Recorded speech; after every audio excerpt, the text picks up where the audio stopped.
যাই হোক গাইস, আপনাদেরকে সুখবরটা দিয়ে রাখি, আমার আমি দ্বিতীয় বিয়ে করে ফেলছি। উফ, অনেক বেশি হাইপার হয়ে যেতেছে। আমি মনে হয় না লাইফে মানে এত দিন ধরে ব্লগিং করতেছি কখনো কথা বলতে গিয়ে এতটা হাইপার হয়ে গেছি, এত ঘামাইছি বা এত আমার মধ্যে টেনশন কাজ করছে। আমি যদি মানে এতটাই বুঝতাম তাহলে আর সতীনের সংসারে আসতাম না, তারপরে এসে নিজের লাইফটা এভাবে শেষও করতাম না। দিনের পর দিন এমন সব কথা বলা হয়েছে, এমন সব কাজ করা হয়েছে যে আমি এরকম হইতে আসলে বাধ্য হয়েছি। আসসালামু আলাইকুম everyone, welcome back to my another new video. তো আজকের ভিডিওটা অনেক বেশি গুরুত্বপূর্ণ, যেটা আপনারা ক্যাপশন দেখেই বুঝতে পারতেছেন। আর হ্যাঁ, ক্যাপশনটা দেখেই কিন্তু অনেকের মাথায় অনেক ধরনের প্রশ্ন বা চিন্তা ভাবনা আসতে পারে। তাদেরকে বলি যে আগে সম্পূর্ণ ভিডিওটা দেখেন, দেখার পরে 2-4টা মন্তব্য করবেন, সেটা তো আপনাদের অবশ্যই অধিকার আছে। তো না জেনে আসলে কারোর নামে কোনো মন্তব্য করবেন না। আচ্ছা যাই হোক, সেসব কথা বাদ দিয়ে আজকের ভিডিওতে আমি আপনাদেরকে এমন একটা কথা বলবো যেটার জন্য আপনারা এতদিন ধরে অনেক বেশি অপেক্ষা করেছিলেন। কেন এই কথা বলতেছি জানেন? আমি গতকাল রাতে লাইভে গেছিলাম। লাইভে যাওয়ার পর মানে এত মানুষের এত এত দোয়া ছিল আমার আর আমার মেয়ের জন্য। মানে কালকে না কেন জানি সবাই কম বেশি সবাই ভালো ভালো কমেন্ট করতেছিল, খুবই কম 2-4টার মতো হয়তো বা একটু নেগেটিভ মন্তব্য আসছিল, তবে সবগুলাই ভালো কমেন্ট ছিল। সবাই দেখি যে অনেক দোয়া করছে, তো তাদের প্রতি আমার অনেক বেশি কৃতজ্ঞতা যে আপনারা মানে আমরা আপনাদের কাছের কেউ না বা আমাদেরকে কখনো দেখেন নাই, চিনেন না, জানেন না, তারপরও ভিডিওতে যতটুকু দেখেন ততটুকু থেকে আপনারা মন থেকে আমাদের জন্য দোয়া করেন আমরা যাতে ভালো থাকি।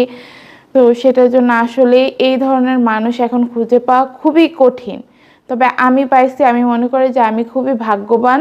আমি মনে হয় না মানে ব্লগিং লাইফে আসলে এত মানুষের ভালোবাসা পাইতাম। আসছি দেখেই পাইতেছে। আসলে জীবনে তো সব ধরনের মানুষজনই থাকে, তো স্বাভাবিক ভালো খারাপ সবার সাথে দেখা হবে, কথা হবে।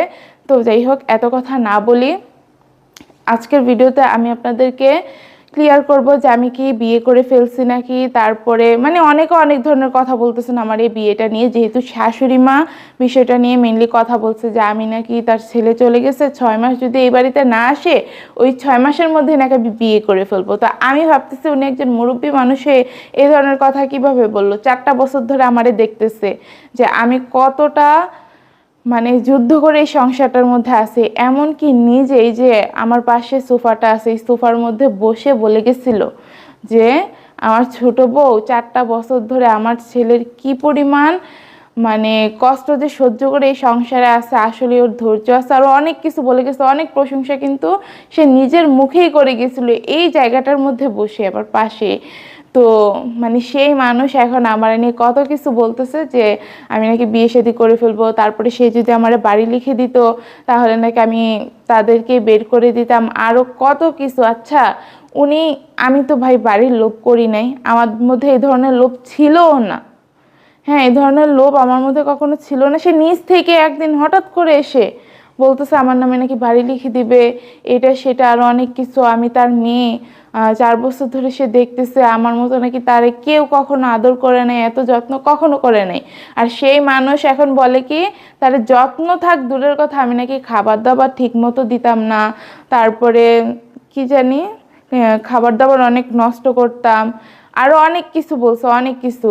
আমি তার কোনো প্রকার কোনো যত্নই করি না। তো মানুষের কথা ভাই এত উল্টাপাল্টা হয় কিভাবে? আমি আসলে তা আমার শাশুড়িকে নিয়ে বেশি কিছু বলতে চাই না, তিনি মুরব্বী মানুষ, কিন্তু ওই যে এসে পড়ে কি বলবো, ওই যে কথার একটা আঘাত আছে না, সেই আঘাতটা পাইছি, সেটা আসলে মেনে নিতে খুব কষ্ট হয়।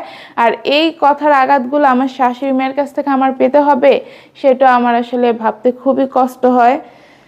মানে যেই মানুষটাকে আমি ভাবতাম যে আমার লাইফে কোনো সমস্যা হইলে সে সবার আগে রুখে দাঁড়াবে, এখন দেখি যে সে মানে সবার আগে ঝামেলারও বাড়ানোর জন্য দাঁড়াইছে। আমি আসলে জানি না আমার ভাবনা চিন্তা বা মানুষকে বিশ্বাস করার মধ্যে এত ভুল কেন হইতেছে। এই যে বড় সতীনকে মানে আমি চোখ বন্ধ করে বিশ্বাস করতাম। আমি এই জিনিসটা বিশ্বাস করতাম যে আমাদের 2 সতীনের মাঝে কখনো কোনো ঝগড়া হবে না, কারণ বড় সতীন আমার যেভাবে আনছে মানে এইভাবে একজনকে আনার পর কখনোই সম্ভব না তার সাথে কোনোদিন রাগ করে কথা বলবে বা খারাপ ব্যবহার করবে। তো 4 বছর ধরে কিন্তু আমাদের তেমন কিছুই হয়নি। মানে 4 বছর ধরে হয় নাই দেখে মনে 4 বছর সব কিছু জমা হয়ে এমনভাবে ঝামেলা হয়েছে যেটা বলার বাইরে। এখন আমার সংসার হচ্ছে ভেঙে যাওয়ার উপক্রম শুরু হয়ে গেছে। কোন দিন কি হয়ে যাবে আমি আসলে নিজেও জানি না। তো যাই হোক, সবাইকে আল্লাহ বুঝদান করুক। তো যাই হোক গাইস, এখন বেশি কথা না বলে আসল কথায় আসি। আমার শাশুড়ি মাকে নিয়ে কথা বলি, বড় সতীনকে নিয়ে আসলে এখন আমার কথা বলতে রুচিতে বাঁধে। যা যা করছে এই পর্যন্ত, ওরে নিয়ে কথা বলা মানেই আর কিছু না বললাম। যাই হোক, তো আমার শাশুড়ি মা উনি কিন্তু চাইলেই পারতো যে ঝামেলাটা মিটমাট করার, ওনার ছেলের সাথে ওনার যোগাযোগ আছে।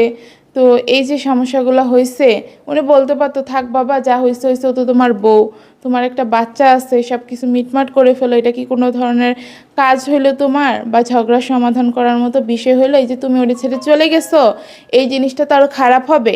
ওর বিপদের সময় কি কারণে কি করতেছে না করতেছে সেটা তুমি বোঝার চেষ্টা না করে তুমি কি করলা, যে চলে গেলা, খুলনা চলে যাবে, এটা সেটা কত কিছু বলে গেলে। এটা তো খুবই স্বাভাবিক, ওদের মধ্যে এখন ঝগড়া চলতেছে।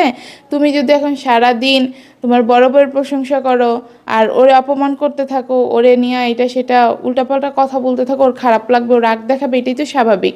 আর যাই হোক, ও খারাপই, কিন্তু তোমার বউ তো, তোমার সন্তানের মা তো। তুমি হচ্ছে এত বাড়াবাড়ি করো না, ফিরে আসো।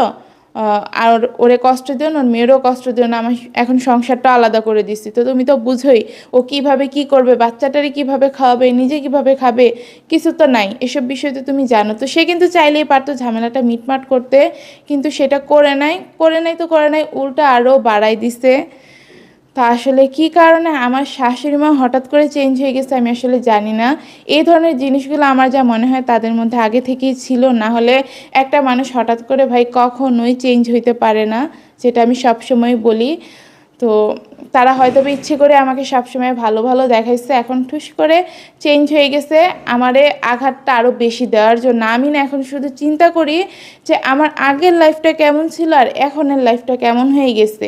মানে আগে আমি এখন কোনো কাজ করতে গেলে আর না হইলো কমে 10 বার চিন্তা করি যে আমি এই জিনিসটা করব কিনা, আমার এই জিনিসটা করা ঠিক কি না। করার পরে যদি কোনো একটা ভুল হয়ে যায় তখন আমি কি করব, এটার ভুল আমি কিভাবে শুধরাবো। এই টেনশনে মনে করেন যে আমি অসুস্থই হয়ে পড়ি, এমন একটা অবস্থা। এখন আমি অনেকটাই অসুস্থ।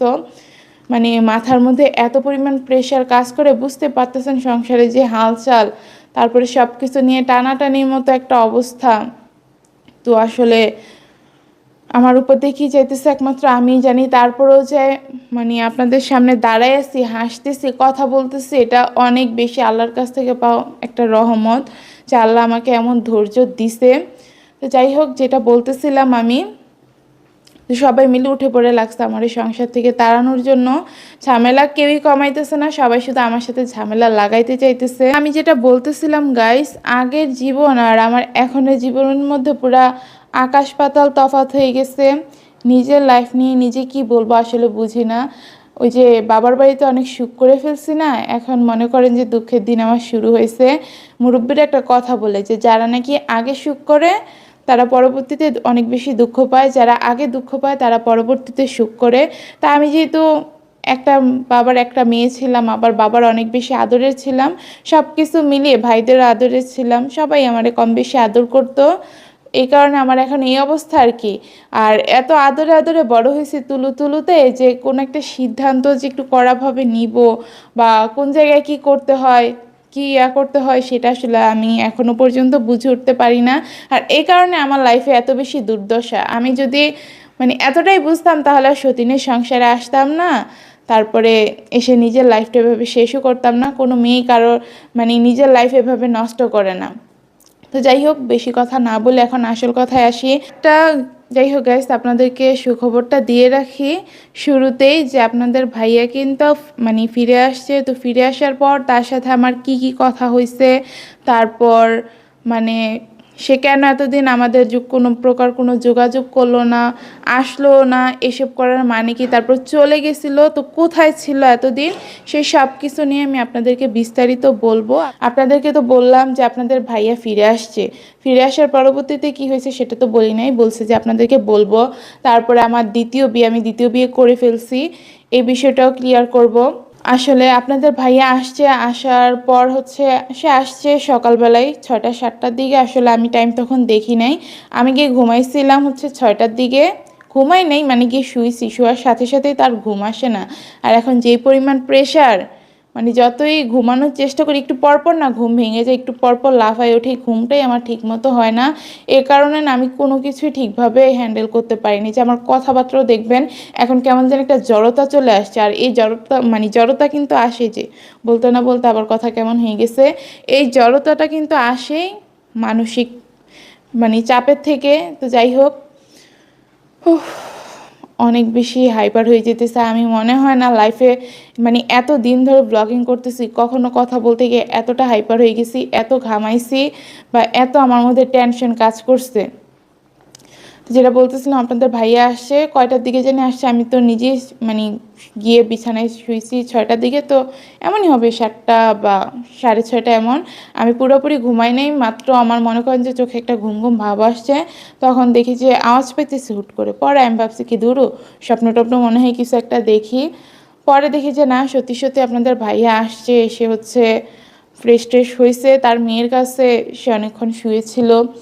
কি কি জানি করছে আমি আসলে জানি না, আমি দেখেই ঘুমের ভান ধরে আছি। তো আমার সাথেও মানে আমি যে ঘুমের ভান ধরে আছি, রাগ করছি এতগুলা দিন ধরে, সে নাই কিছু একটা, সে তো নিজ থেকে কথা বলা উচিত ছিল, সেটাও আপনাদের ভাইয়া করে নাই। মানে এত চেঞ্জ একটা মানুষ, আর একটা মানুষের প্রতি একটা মানুষের এত ঘৃণা কিভাবে হয়, তাও আবার নিজের জামাই। তার জন্য আমি কম কি করছি এই 4 বছরে, কি করি নাই, কি না করার কারণে এই সংসারটা এত দিন ধরে টিকে আসছে, এত সুন্দরভাবে টিকে আছে সবাই। মানে আমার স্যাক্রিফাইসগুলো আমি যে কী কী করছি এইসব কিভাবে মানে ভুলে যাইতে পারতেছে। এই সংসারে কি আমার অবদান কোনো অংশে কম ছিল? এখন আমি রাগগুলা কেন দেখাইতেছি, আমি কেন নিজেরে এমনভাবে প্রেজেন্ট করতেছি? কারণ আমাকে দিনের পর দিন এমন সব কথা বলা হয়েছে, এমন সব কাজ করা হয়েছে যে আমি এরকম হইতে আসলে বাধ্য হয়েছি। এখন হচ্ছে আপনাদের ভাই আবার জিজ্ঞেস করবেন যে আসছে সে কোথায়, আপনি এত কিছু বলতেছেন তার বিষয়ে, আবার তো আরেকটা ঝামেলা বেঁধে যাবে। তো আপনাদের ভাই হচ্ছে এখন বাসায় নাই, আসার পর এখন মানে কোথায় জানি গেছে, আবার বের হয়েছে। আমি আসলে জানি না, আমি তো বললামই তার সাথে আমার কথা হয় না। আমি দেখার পরে এমন ঘুমের ভান দেখাইছি। তো এখন হচ্ছে সে বের হওয়ার পরে আমি ঘুম থেকে উঠে ভিডিওটা করতেছি। কোথায় গেছে আসলে আমি জানি না। এখন মেয়ের তো ভালোবাসা দেখাইতেছে, এটা হচ্ছে সবচেয়ে বড় কথা। আমি তো এটাই চাইছি, যাই হোক না কেন আমার সাথে মেয়েটা যাতে কখনো বাবার আদর থেকে বঞ্চিত হয় না, যেটা আমি সবসময় চাইছি। সবসময় আপনাদেরকে বলি যে আমার মেয়ের কারণে এই সংসারে আমার এত কষ্ট করা, না হলে কোনো একটা মানুষ আমাকে পছন্দ করে না। তবে অনেকেই বলবেন আপনি এখন বলেন যে আপনারা পছন্দ করেন এটা সেটাগুলোকে আপনি আগে বুঝেন নাই। তাদেরকে বলি হ্যাঁ, আগেও মনে টুকটাক হচ্ছে বাড়ি লাগতো, ওই যে কখনো কোনো ঝামেলা হয় নাই, সবসময় ভালো ভালো ছিলাম। ওই বিষয়গুলো না নজরে পড়লো, সবসময় এড়াই গেছি যে ধুরু আমার মনের মধ্যে হয়তো বা শয়তানি কাজ করতেছে এইসব বিষয় নিয়ে। তো এটাই আর কি, বিষয়গুলোকে পাত্তা দিতাম না। তবে এগুলো যে আসলেই ছিল, আসলেই যে আমাকে পছন্দ করে না দেখে এই ধরনের আচরণগুলো করতো, তখন যদি বুঝতে পারতাম তারপরে ব্যবস্থা নিতাম, তাহলে আজকে আমাকে এই দিন দেখতে হয় না। তো যাই হোক, আমার মেয়ে বাবার আদর পাইতেছে, মানে পাবে কি না আমি আসলে, পাবে, পাবে না কেন, যেহেতু আসছে একবার মন গলে মেয়ের কাছে, তো মেয়ে আলহামদুলিল্লাহ বাবার ভালোবাসা পাবে। আর আপনাদের দোয়া মনে হয় অনেক বেশি কাজ করছে। কালকে শবে বরাতের রাত ছিল, সবাই এত এত দোয়া করছেন আমার জন্য, আমার মেয়ের জন্য, আমার মেয়েটা যাতে বাবার আদর পায়, তারপরে বাবাকে নিয়ে আবার থাকতে পারে আগের মতো। সবাই দোয়া করছেন, তো আপনাদের প্রতি আমার অনেক কৃতজ্ঞতা। আপনাদের দোয়া আল্লাহ কবুল করে নিছে খুশি হয়ে। তো এখন আসলে আমার সাথে তার সম্পর্কটা ঠিক হবে কি না আমি জানি না। আর ঠিক করেই বা কী লাভ হবে বলেন, 2 দিন পর পরেই ঝামেলা হবে। বড় সতীনের ঝামেলাটা যদি মিটমাট হইতো তাহলে একটা বিষয় ছিল, যে না মিটমাট হয়ে গেছে, এখন কাছে মানে আছে, কি কি করতেছে না করতেছে সবই তো দেখতেছি, বুঝতেছি ওর হাব ভাব। কিন্তু বাবার বাড়িতে থেকে 2 দিন পর পর কী প্যাচ খাটায় সেটা তো আর আমি বুঝি না, বা আবার বোঝার কথাও না। তো আমার সংসার যারা ভাঙছে তাদের বিচার আল্লাহ করবেই করবে। মানে ভাঙছে, এখন আবার বলবেন আপনার সংসার কিভাবে ভাঙছে, এখনও তো আপনার জামাই আসছে, আপনার ডিভোর্স হয় নাই। ভাই ভাঙার পথে, আমার জামাই আমার কাছে ছিল না আজকে কতগুলা দিন, তাও আমার এরকম অভাব অনটনের মধ্যে, এর থেকে বেশি মানে এর থেকে কষ্টের একটা মেয়ের জীবনে আর কি আছে? তারপরে এই যে আসছে, সে তো জানে আমি রাগ করে ইচ্ছা করে ঘুমের ভান ধরে আছি, নাইলে বাসায় আসছে, তারপরে আজ হয়েছে, সে ফ্রেশ হয়েছে, মেয়ের কাছে আসছে, এত কিছু হয়ে গেছে, আমি বুঝি একটু টের পাবো না? তার নিজের মুখেরই কথা ছিল, আমার একটু টু থেকে টু শব্দ হওয়ার আগে আমি ঘুম ভেঙে উঠে যাই। তো সে এত কিছু করছে, আমি ঘুম থেকে উঠবো না? আমি রাগ করছি, এতদিন পরে আসছে, একটু কথা বলবে ভালো করে, সেসবের কিছুই করে নাই।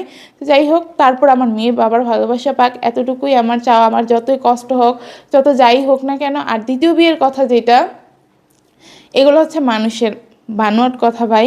আমি নাকি দ্বিতীয় বিয়ে করে ফেলছি, আমি অনেক বাজে একটা মেয়ে, খারাপ একটা মেয়ে, জামাই গেছে 5-6 দিনও হয় নাই, এর মধ্যে দ্বিতীয় বিয়ে করার জন্য পাগল হয়ে গেছে। আর মানুষরে কি দোষ দিব ভাই? আমার শাশুড়ি নিজের মুখেই বলে, যে মানুষ আমার সামনে থেকে দেখছে আমি কেমন 4 বছর কিভাবে ধৈর্য ধরে সংসার করে গেছি, সেই মানুষই যদি বলে যে আমি আরেকটা বিয়ে করে ফেলবো, তার ছেলে 6 মাস যদি না আসে ওই 6 মাসের মধ্যে, তাহলে মানুষ আর কি বলবে? মানুষ তো এমনিতেই মনে করেন যে আমার অপছন্দ করে, আমার এনে সবসময় যা নয় তাই বলতে থাকে।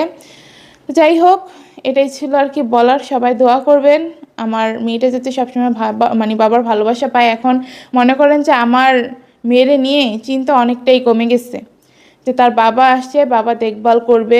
এতদিন একটা চিন্তায় ছিলাম যে মেয়েটারে নিয়ে আমি যা পরিবেশ পরিস্থিতি চারপাশে কিভাবে থাকবো, কিভাবে কি করব, আসলে কোনো কিছুই মাথায় আসতেছে না। তার উপর আমার মেয়ে বাচ্চা, ছেলে বাচ্চা হইলে মানে এই সমস্যাটা হয়তো একটু কম হইতো। তো যাই হোক, সবাই দোয়া করবেন। আজকে রমজান মাস, শবে বরাত গেছে কালকে রাতে। কে কে আমাকে মুনাজাতে রাখছিলেন অবশ্যই কমেন্ট করে জানাবেন কিন্তু।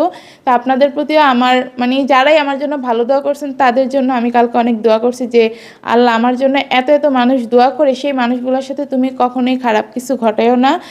মানে ওরা আসলেই ভালো মানুষ, ওরা মানে চিনে না জানে না, তারপরেও আমার প্রতি যে ভালোবাসাটা দেখাইছে, যে দোয়া করছে, আমার কাছের মানুষজন তো আমারে পারে না একদম পিষা মাইরা ফেলে। সেই জায়গায় তাদের এই ভালোবাসা আসলেই তোমার রহমত ছাড়া আর কিছুই না। তো যাই হোক, সবাই আমার মেয়ের জন্য, আমার জন্য সবসময় দোয়া করবেন যাতে ভালো থাকতে পারি। আর অবশ্যই আপনাদের ভালোবাসার প্রকাশ ঘটায় যাবেন, আমার চ্যানেলটা সাবস্ক্রাইব করবেন, ভিডিওতে লাইক কমেন্ট শেয়ার করবেন।